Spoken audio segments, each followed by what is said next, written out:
which CMP's undisclosed edits and cuts distort the meaning of the encounters of videos purport to document.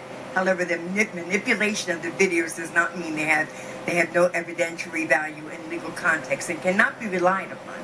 I want to put that report into the record, and I am asking unanimous consent to accept this forensic report, because somewhere along the line we ought to be getting part of the other story. Mr. Chairman? Before I rule on that, I place a temporary objection in place. Let me look at the report prior to entering it into the record.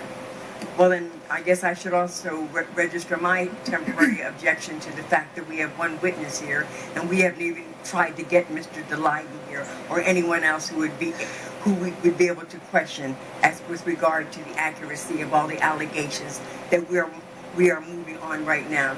And I also wanted to say, before I give you an opportunity to answer any question that was left out there in the universe hovering over us, so that you can put things that you think that are on the record, that this is another very poor illustration of our deflecting our attention away from the work that the people have elected us to do.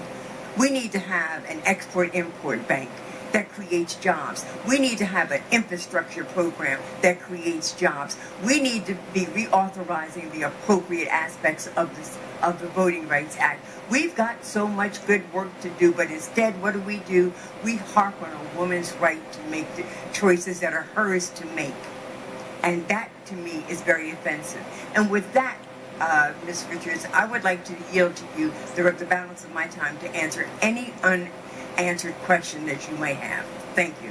Thank you so much, Congresswoman. Well, I would mention too to the chairman that I believe we've actually given the forensic report already to you and provided that a while back, but we can follow up if there's any questions. I appreciate your comments. I think we have now had either today, the 14th vote will be on restricting women's access to health care in this country. And I think going back to one of the questions on the other side, this is about women's choice to me. This isn't about Planned Parenthood. It's about allowing women in this country, and particularly women of low income or live in areas that are underserved by other healthcare providers. It's allowing them to make their own decision about their pregnancies, about their health care, and about where they get services. And many women come to us even if they have other options, because frankly, we're the best at women's health. And I think they deserve the right to make their own decisions about where they access the doctor and clinicians of their choice.